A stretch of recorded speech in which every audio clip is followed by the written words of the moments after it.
कितना कम वो जानता है, उसे कितना जानने का है। सिर्फ अगर वो अपनी आंख खुली रखे और अपना दिमाग खुला रखे तो ये कार्य बहुत आसानी से हो सकता है। कल मैं आपको सहयोग के बारे में विस्तार पूर्वक बताऊंगी और ये भी बताऊंगी कि कुंडलिनी के जागरण और उसके भेदन जो चक्रों में से गुजरना है, उसमें कौन से दोष आ जाते हैं जिसके कारण मनुष्य फिर से खिंच जाता है और उन दोषों का परिहार किस तरह से करना चाहिए। मुझे बड़ी खुशी है कि आप में से बहुत से लोग कुंडलिनी से बहुत अच्छी तरह परिचित हैं और आप सब लोगों ने अपने अपने अड़ोस पड़ोस सब जगह एक एक सेंटर जैसा ही खोल दिया। और भी जो लोग हैं उनको भी ये सब करना चाहिए। आपके अंदर शक्ति है या नहीं, ये जब तक आप शक्ति को उपयोग में नहीं लाएंगे आपको पता नहीं हो। जरूर इस शक्ति को आप उपयोग में लाएं और कुंडलिनी को पूरी तरह से आप मास्टर करें। कुंडलिनी को आप पूरी तरह से जीत, पूरी तरह से इसे समझ लें और आपको आश्चर्य होगा कि आपके रोजमर्रा के जीवन में, यहां तक कि आपके घरेलू जीवन में आप अत्यंत शक्तिशाली होगी और वो भी शक्ति प्रेम की होगी, दुष्टता की नहीं, किसी भी जबरदस्ती की नहीं। आप किसी से भी कुछ कहने की जरूरत नहीं, ये शक्ति कार्यान्वित होगी। मैं देखती हूँ जैसे घरों में औरतें हैं बुरी तरह से घर में चलाते हैं कि हमें ये चीज़ पसंद नहीं है, हमें वो चीज़ पसंद नहीं है, ये नहीं करना। आदमी आते हैं वो बुरी तरह से औरतों पे कहते हैं ये पसंद नहीं है, वो पसंद है। सहयोग में ऐसी व्यवस्था है जिससे मनुष्य स्वयं जान लेता है कि एब्सोल्यूट क्या है, कौन सी चीज़ अच्छी है, और फिर वो ये भी जान जाता है कि किस तरह से जो एब्सोल्यूट है, जो सही चीज़ है, बराबर चीज़ है, उसको किस तरह से जमाना चाहिए। दोनों चीज़ें इसमें हैं। जैसे अगर आप जानना चाहें कि परमात्मा है या नहीं, आप ये सवाल पूछें वाइब्रेशन से, एकदम से जोरों से वाइब्रेशन आना शुरू है। हाँ है। आप पूछिए किसी गुरु के लिए सच्चा है कि झूठा है, एकदम वाइब्रेशन रुक जाएंगे। आप समझ लीजिए कि महाचूर। आप अगर किसी जगह जाएं, आप कहते हैं कि ये देवता जागरूक है या नहीं। कहीं आप देखें कि एक पत्थर रखा हुआ है, उसे लोग कहते हैं कि जागरूक है गणेश। आप कैसे जानिएगा कि जागरूक है नहीं? ये तो पत्थर की मूर्ति को बिठा के रखे, ये पत्थर को कौन पूजेगा? आप जाके देखें कि उसमें से साक्षात वाइब्रेशंस आ रहे हैं। कोई भूला भटका फकीर उधर से गुजरा होगा, उसने देखा, उसने कहा कि हाँ ये साक्षात। ऐसे हरेक धर्म में लोग हो गए। मुसलमानों में इन्हें पीर कहते थे, जैसे ख्वाजा निजामुद्दीन खान साहब थे, जैसे चिश्ती के अजमेर शरीफ में चिश्ती तो बहुत बड़े अवलिया हो गए, इनको अवलिया कहा। ऐसे ही आपने सुना है हमारे यहाँ पुराने साईनाथ हो, ये भी बहुत बड़े अवलिया थे। हालांकि वो थे मुसलमान कि हिंदू थे पता नहीं, जो भी थे बहुत पहुंचे हुए थे। आप लोग भी अवलिया हो सकते हैं। इसी संसार में रहकर, इसी समाज में रहकर, इसी घर में रहकर आप भी हो सकते हैं। और सब ने इसके लिए आपको वचन दिए हुए हैं, आपको प्रॉमिसेस दिए हुए हैं। आपने पूर्व जन्म में अत्यंत मेहनत करके, बहुत अधिक मेहनत करके और ये जन्म लिया हुआ है।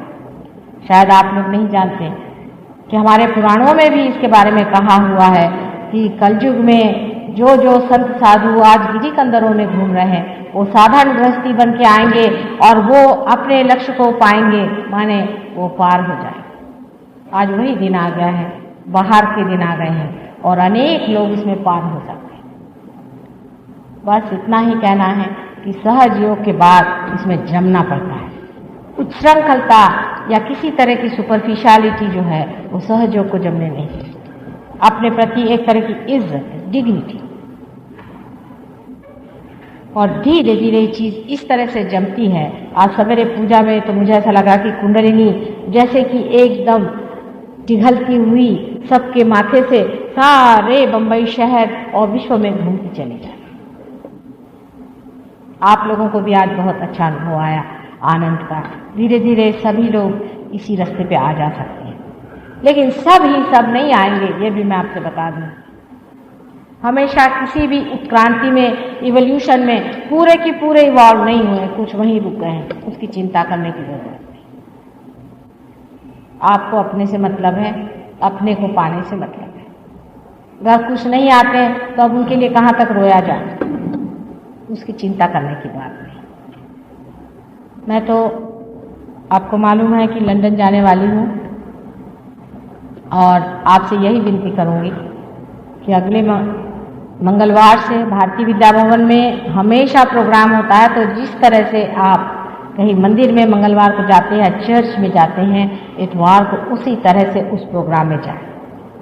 जब तक आप अपने को ठीक नहीं कर लेते हैं तब तक आप में कोई भी प्रगति नहीं होने वाली, और इस प्रगति को पाए बगैर आपको चैन भी नहीं आने वाला है। जिन लोगों ने हर बार अपने को देखते हुए सामूहिक चेतना में उतरते हुए इस कार्य को किया है, वो आज कहाँ से कहाँ पहुँच गए। ऐसे बहाने बनाने से हम किससे बहाने बना रहे हैं? अपने ही से। इसमें किसका नुकसान होने वाला है? अपना है। अगर हम यहाँ कोई आपका जजमेंट करने नहीं बैठा है, आप ही अपने जज हैं, आप ही अपने गुरु हैं, और आप ही पाने वाले और आप ही भोगता। फिर आप इस चीज़ को सोच लें, क्या आप इसे खोना है या पाना है?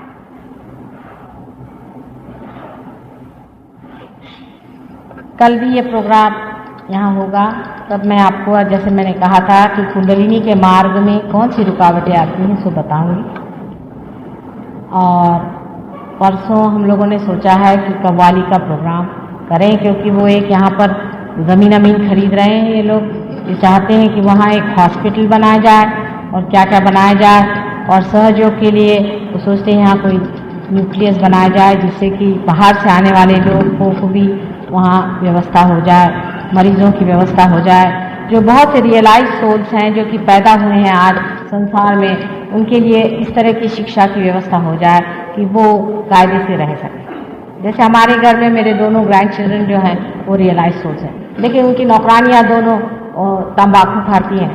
तो कल रात को बड़ी वाली उठ के बैठी कि नानी इनका तंबाकू बंद करो, नहीं तो मेरा गला जो है वो एकदम सूख जाए। किसी तरह से इनसे कहो कि तुम तंबाकू बंद करो, बड़ी गंदी चीज़ है ये समझती। ऐसे बच्चों के लिए जो कि रियलाइज लोग हैं, एक स्टाइनर नाम के बहुत बड़े फिलॉसफर हो गए, उन्होंने भी इस पर बड़ा भारी विचार किया हुआ है। इस तरह के बच्चों के लिए भी एक स्कूल हम लोग खोलना चाहते हैं, जिसमें कि विशेष रूप से ध्यान दिया जाएगा कि जो रियलाइज सोल्स हैं उनको पूरी तरह से पनपने दें, और उनको जो जो मार्ग में जो शैतानी प्रवृत्तियाँ उन पे आघात करती हैं, हर समय ढूंढ ढांड के ऐसे लोगों को बहुत तकलीफें होती हैं, उससे उनको बचाएं, क्योंकि वही कल की हमारी बड़ी भारी सेना तैयार हो रही है। आशा है आप लोग बड़े तादाद में उसमें आएंगे। उसमें इन लोगों ने कुछ थोड़ा बहुत टिकट भी रखा है, उसका टिकट लेना चाहिए, क्योंकि आप ही के लिए जगह बनने वाली है। और आप लोग ज़रूर आइएगा परसों के दिन। यहाँ टिकट शायद मिल रहे हों तो आप इनसे ले भी लीजिए।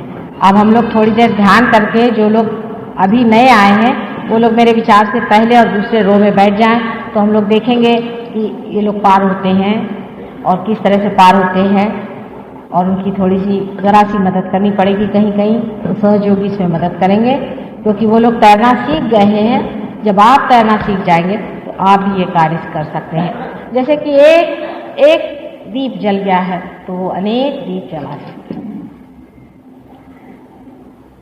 अब हम लोग ध्यान में जाएं और आंख बंद करें शांतिपूर्वक। ये बहुत महत्वपूर्ण क्षण है, खासकर उन लोगों के लिए जो सर्वप्रथम आए, और दूसरे लोगों के लिए भी है कि आज ही आप देख सकते हैं कि किस तरह से शक्ति चलती है और किस तरह से ऊपर उठती है और किस तरह से कार्यान्वित होती है। अगर हो सके तो जूते उतार लीजिए, क्योंकि जिसको कहते हैं अर्थिंग हो जाता है। अर्थिंग का मतलब ये होता है कि पृथ्वी जो है वो शोषण कर लेगी, हमारे जो ताप हैं उनको शोषण कर देते हैं और इसलिए जूते उतार लिए जाते हैं। आपने देखा है मंदिरों में जाते वक्त जूते उतारे जाते हैं, मस्जिदों में जाते वक्त भी लोग जूते उतार लेते हैं। इसका कारण यह है कि जो कुछ भी हमारे अंदर बूझा है वो हे माँ, हे पृथ्वी माँ, उसे खींचे।